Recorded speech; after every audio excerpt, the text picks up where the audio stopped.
舉杯先好嘛？大家身體健康，生意興隆。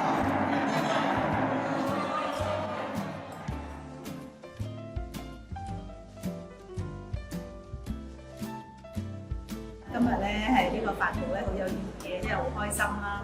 喺2025年咧，我個 family 旗下啦，我哋5區啦都做一個好好嘅成績，佢哋咁啊都有一個雙位數字嘅增長嚇。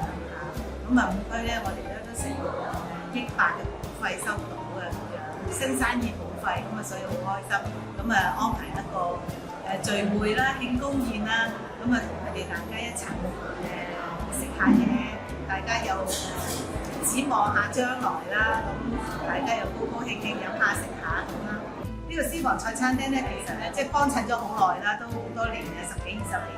咁啊，佢經歷過幾個唔同嘅地方，咁啊到最後咧，佢揀選到呢個地方咧，我都會覺得佢係好特別啦，因為佢本身咧嗰個名咧都係叫做 Stone House。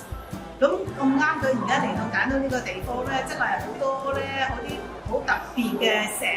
咁啊呢啲石咧亦都係咧即係唔知幾億年嘅化石啦，因為我又唔識去研究古董，但係我覺得真係好特別啦。